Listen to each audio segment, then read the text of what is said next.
സഫയും മെഹനും വേർപിരിഞ്ഞിരിക്കുകയാണ്. എതിരെ കൊടുക്കും, ഓരോരുത്തരുടെ കയ്യിലിരിപ്പിനാണ് ഓരോരുത്തർ പോയതെന്ന് പറഞ്ഞിട്ട് ഞാൻ കൊടുക്കും. നിങ്ങൾ ആരും മറക്കാൻ ചാൻസ് ഇല്ലാത്ത ഒരാളാണ് നമ്മളെ ഹൃദയങ്ങളിലൊക്കെ. ഇന്നും ഒരു വേദനായി നിലകൊള്ളുന്ന ഒരു വ്യക്തിയാണ് റിഫ മെഹനു. റിഫ മെഹനാസിൻ്റെ ആദ്യ ഭാര്യ റിഫ. എല്ലാവർക്കും ഓർമ്മയുണ്ട്. വളരെ ആ കുട്ടീൻ്റെ കഷ്ടപ്പാടുകൊണ്ട് മാത്രം ഒരു നിലയിലെത്തിയ കുട്ടിയായിരുന്നു. പെട്ടെന്ന് ഒരു ദിവസം അപ്രത്യക്ഷമാവുകയും നമ്മളെല്ലാവരും മനസ്സിൽ ഇന്നും ഒരു നോവായിട്ട് തന്നെ റിഫ മരിച്ചു അല്ലെങ്കിൽ സൂയിസൈഡ് ചെയ്തു എന്ന് വിശ്വസിക്കാൻ ആരും ആഗ്രഹിക്കണില്ല. ഇന്ന് നമുക്ക് അപ്പോഴും ഇപ്പോഴൊക്കെ ഇൻസ്റ്റാഗ്രാമും യൂട്യൂബൊക്കെ നോക്കുമ്പോൾ ഇങ്ങനെയുള്ള റീൽസൊക്കെ കാണാൻ വേണ്ടി സാധിക്കും. മോനുണ്ടായിരുന്നു, ചെറിയൊരു കുട്ടി ഉണ്ടായിരുന്നു. ആ കുഞ്ഞു മോനും പിരിഞ്ഞ് റിഫ ഇങ്ങനെ പോകണമെന്നുണ്ടെങ്കിൽ അത്രയും വലിയൊരു കാരണം ഉണ്ടെന്നും അതുപോലെ തന്നെ മരണപ്പെട്ട് UAE-യിലായിരുന്നു. അവിടുന്ന് നാട്ടിൽ കൊണ്ടുവന്ന് കുറച്ച് കാലങ്ങൾക്ക് ശേഷം അത് പിന്നെയും കബറിന്നെടുത്ത് പോസ്റ്റ്മോർട്ടം ചെയ്യും. അങ്ങനത്തെ ഒരുപാട് അനവധി ന്യൂസ് അതിനെ സംബന്ധിച്ചുണ്ടായിട്ടുണ്ടായിരുന്നു. അതുപോലെ തന്നെ നമ്മളെ പബ്ലിക് കേരള അവർ അതിനെക്കുറിച്ച് ഒരുപാട് അന്വേഷിച്ച് ഒരുപാട് സത്യങ്ങൾ പുറത്തേക്ക് കൊണ്ടുവരാൻ ശ്രമിച്ചിട്ടുമുണ്ടായിരുന്നു. അതൊക്കെ നമ്മൾ കണ്ടതാണ്.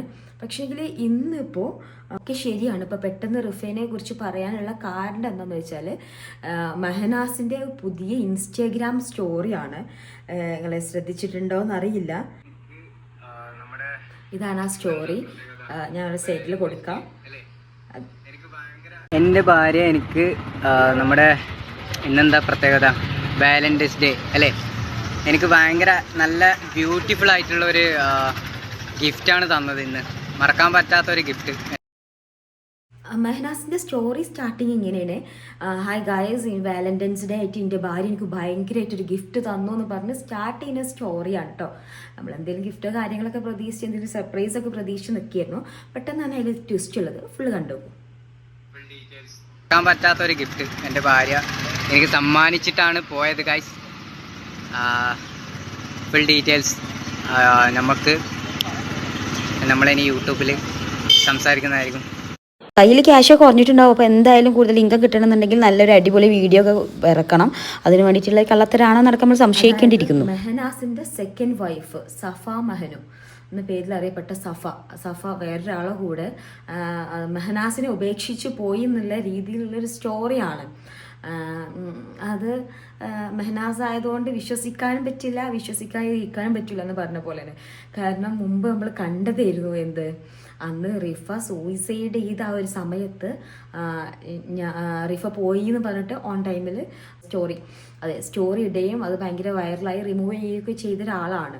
അതുകൊണ്ട് തന്നെ എല്ലാ കാര്യവും സോഷ്യൽ മീഡിയയിൽ അപ്ഡേറ്റ് ചെയ്യുന്ന ഒരാളായതുകൊണ്ട് ഇത് ഒരു വിശ്വസനീയമാണെന്ന് തോന്നുന്നു. പോരാത്ത തന്നെ മെഹനാസ് മാത്രമല്ല ഇത് പറയുന്നത്, ഫസ്മിന, അതായത് ഒരു ഇൻസ്റ്റഗ്രാം ഇൻഫ്ലുവൻസറാണ് ഫസ്മിന. 37 സ്റ്റോറിയിൽ മെൻഷൻ ചെയ്തിട്ടുണ്ട്. അതായത് സഫയിനെ ഒരുപാട് സപ്പോർട്ട് ചെയ്ത വ്യക്തിയാണ്. അവളിങ്ങനെ ചെയ്യാൻ പാടില്ലായിരുന്നു എന്നൊക്കെ പറഞ്ഞിട്ട്. കഴിഞ്ഞവര് കുട്ടിയുണ്ട് എന്നൊന്നും നോക്കത്തില്ല. ഇവൻ അങ്ങനെ ഒരു കാറ്റഗറി ഒന്നുമില്ല. കിട്ടുന്നതെല്ലാം ഓക്കെയാണ്. സോ നിങ്ങൾ സൂക്ഷിക്കുക. ആൻഡ് ഇതിനെപ്പറ്റി ഞാൻ സംസാരിക്കും. അങ്ങനെ ഒരുപാട് സംഭവബഹുലമായ കാര്യങ്ങളിലൂടെയാണ് മെഹനുവിൻ്റെ ജീവിതം കടന്നുകൊണ്ട് പോകുന്നത്. അതിൽ കമൻസുകളാണ് ഒരുപാടുള്ളത്. കമൻസിലൊക്കെ ഇപ്പോഴും ആൾക്കാർ റിഫയെ ഒരുപാട് സ്നേഹിക്കുന്നു, ഓർക്കുന്നു എന്നുള്ളതാണ്. അതുപോലെ തന്നെ ശ്രദ്ധിച്ചൊരു കാര്യം, സഫ പോയതിന് പൊതുവേ ഒരാൾ ഇങ്ങനെ വിവാഹ ജീവിതത്തിന് ഒരു കുട്ടിയുണ്ട്, വിവാഹ ജീവിതത്തിന് മറ്റൊരാളെ കൂടെ പോകുമ്പോൾ ആ പെൺകുട്ടീനെ ഇങ്ങനെ എല്ലാവരും ഭയങ്കര മോശമായിട്ട് പറയല്, ഓള് ചാടിപ്പോയിലേക്ക് അങ്ങനെ. പക്ഷേങ്കിൽ ഈ മെഹനാസിൻ്റെ സഫൻ്റെയും കേസിൽ കമൻസിൽ എല്ലാവരും പറയുന്ന കാര്യം മെഹനാസിൻ്റെ സൈഡിലാണ് തെറ്റെന്നുള്ളതാണ്. അതായത് ആരും സഫൻ്റെ സൈഡ് നോക്കണില്ല. അതായത് എല്ലാവരും മെഹനാസിൻ്റെ നേരെ. കാരണം അന്ന് എല്ലാവരും ആഗ്രഹിച്ചിട്ടുണ്ടായിരുന്നു മെഹനാസ് ശിക്ഷിക്കപ്പെട്ടിരുന്നെങ്കിൽ. കാരണം അത്രത്തോളം റിഫ എല്ലാവർക്കും ഒരു ഓമന തന്നെയായിരുന്നു. അങ്ങനെ ഇപ്പോൾ അനാഥരായത് 2 കുട്ടികളാണ്. ഒന്ന് അസാന് മോനും ഒന്ന് ഇപ്പോൾ സഫൻ്റെ മോനും, 2 മക്കളും. ഒരുപാട് ഭയങ്കര ഒരു പോസിറ്റീവ് എനർജി ഉള്ള ഒരു കുട്ടിയാണ് സഫ. ഒരുപാട് അതായത് ഓരോ വീഡിയോസിനൊക്കെ താഴെ ഒരുപാട് വിമർശനങ്ങളും അവളെ ഇതുവരെയായിട്ട് ആരും സഫനെ അംഗീകരിച്ചതായിട്ട് എൻ്റെ ശ്രദ്ധയിൽപ്പെട്ടിട്ടില്ല. എല്ലാവരും കുറ്റം പറയുമ്പോൾ റിഫനെ കൊന്നിട്ട് വന്നതല്ലേ, ലൈക്ക് അങ്ങനെയാണ് മെഹനുവിനെ പറയുന്നത്. അതുപോലെ തന്നെ സഫനെയും എന്തിനിങ്ങനെ ഒരു എന്താ പറയുക വിവാഹ ജീവിതത്തിലേക്ക് എടുത്തു വന്നു എന്നുള്ള രീതിയിലാണ് സഫനെയും പറഞ്ഞത്. ഇപ്പോൾ ഈ മെഹനാസ് പറഞ്ഞതുപോലെ ഈ സഫ മറ്റൊരാളുമായിട്ട് ഒളിച്ചോടിയിട്ടുണ്ടെങ്കിൽ അത് എനിക്ക് തോന്നുന്നു റിഫ എടുത്ത തീരുമാനത്തിനേക്കാളും നല്ലതാണെന്ന്. കാരണം റിഫക്ക് അന്നതെല്ലാം നേരിടാനുള്ള ഒരു കപ്പാസിറ്റി ഉണ്ടായിരുന്നില്ല. അതുകൊണ്ട് ആ കുട്ടി സൂയിസൈഡ് ചെയ്യാണ് ചെയ്തത്. പക്ഷേ എങ്കിൽ എന്ത് പ്രശ്നമാണെങ്കിലും അതിൽ നിന്ന് സൂയിസൈഡ് ചെയ്യാതെ ഒളിച്ചോടി പോയത് നല്ലൊരു കാര്യമായിട്ട് ന്യായീകരിക്കല്ല. എന്നിരുന്നാലും റിഫ ചെയ്തതുപോലെ ഒരു ആത്മഹത്യയിലേക്ക് പോവാതെ മുന്നോട്ട് ജീവിക്കാൻ കാണിച്ചൊരു മനസ്സ് അതൊരു നല്ലത് തന്നെയാണ്. എന്തായാലും നേരം വെളുക്കുമ്പോൾ അതൊരു നല്ലൊരു വലിയ ന്യൂസ് ആവും തന്നെ ഉറപ്പാണ്. കാരണം മെഹനുവിന് ഒരുപാട് ഹെയ്റ്റേഴ്സ് ഉണ്ട് എല്ലാവരും. കാരണം അധികം ആൾക്കാർ റിഫനെ സ്നേഹിക്കണോണ്ട് തന്നെ ആ ഹെയ്റ്റ് മുഴുവൻ മെഹനുവിൻ്റെ മേലെയാണ് വരുന്നത്. സഫ തന്നെ വന്നിട്ട് ചിലപ്പോൾ നാളെ പറയും ഞാൻ ഒളിച്ചോടി പോയിട്ടൊന്നുമില്ല, ജസ്റ്റ് ക്രിയേറ്റഡ് ആണെന്നുള്ളത്. പക്ഷേങ്കിൽ ഈ മെഹനാസിൻ്റെ സ്റ്റോറീസ് കാണുമ്പോൾ അങ്ങനെ ഫീൽ ചെയ്യണില്ല.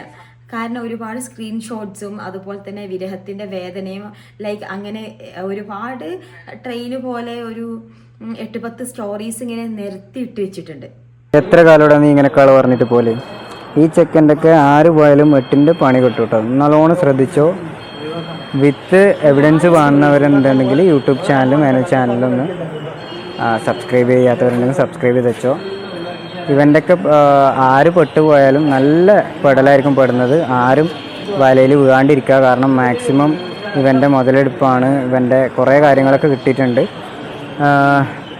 സോ ഭയങ്കര ഒരു വിഷയമായി കിടക്കുന്ന ഒരു കാര്യം കൂടെ ഇവൻ തലയിലേറ്റി വെച്ചിട്ടുണ്ട്.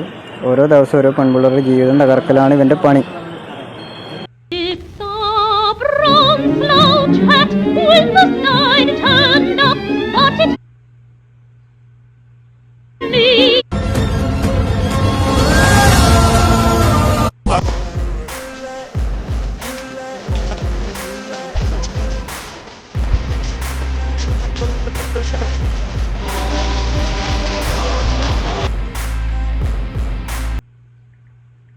ഇപ്പൊ ഞാൻ കൂടുതൽ അകലാന ശ്രമിക്കുക പറ്റിക്കുമെന്ന് വിചാരിച്ചില്ല. Det är natt i Vällingby, månen är ny. Ute är det mörkt och rått.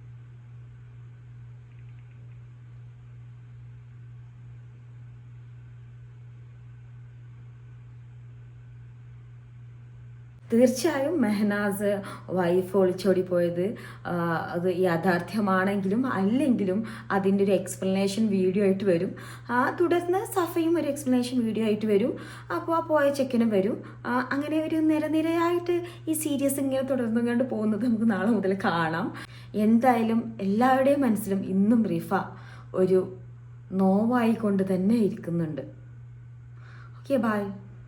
ഏറ്റവും കൂടുതൽ സ്റ്റിക്ക് ഓൺ ചെയ്തിരിക്കുന്ന ഒരു കാര്യം എന്താണ്, അത് ഫസ്റ്റ് കമന്റ് വരില്ലേ, ആ സമയത്ത് ഞാനും മേനും തമ്മിൽ ബന്ധം ഉണ്ടായത് റിഫ കണ്ട്, നമ്മ തമ്മിൽ എന്തോ ബന്ധമുള്ളത് അവള് കണ്ടതിന്റെ പ്രശ്നത്തിൽ ആത്മഹത്യ ചെയ്തത്. അത് കേട്ട സമയത്ത് ഭയങ്കര ഫീൽ ഉണ്ടായി മനസ്സിൽ. പിന്നെ ഇൻസ്റ്റയില് ഫസ്റ്റ് എനിക്ക് നെഗറ്റീവ് വരുമ്പോൾ ഞാൻ എല്ലാത്തിനും റിപ്ലൈ കൊടുക്കുമായിരുന്നു. എല്ലാത്തിനും ഞാൻ എതിരെ കൊടുക്കും. ഓരോരുത്തരുടെ കയ്യിലിരിപ്പിനാണ് ഓരോരുത്തർ പോയതെന്ന് പറഞ്ഞിട്ട് ഞാൻ കൊടുക്കും. അപ്പൊ എല്ലാവരോടും ഭയങ്കര ദേഷ്യായി പോയി. അപ്പൊ എന്റെ അടുത്ത് പറയല എന്താ, നിങ്ങളെ നല്ലതാക്കാൻ നിങ്ങൾ നോക്ക്, അപ്പൊ എന്തെങ്കിലും ഉണ്ടെങ്കിൽ ഞങ്ങളുടെ എവിഡൻസ് ഉണ്ടെങ്കിൽ ഞങ്ങളുടെ ഫുള്ള് റിവീൽ ചെയ്യുന്ന എല്ലാരും പറഞ്ഞോണ്ടിരിക്കും. അവർക്ക് എന്ത് പോയി ഇങ്ങനെ പറയാ, അവരുടെ കുടുംബത്തിലാണ് ഇങ്ങനെ നടന്നെങ്കിൽ അവർ ചെയ്യും. അവരുടെ കുടുംബത്തിലാണ് നടന്നെങ്കിൽ അവർ ചെയ്യും.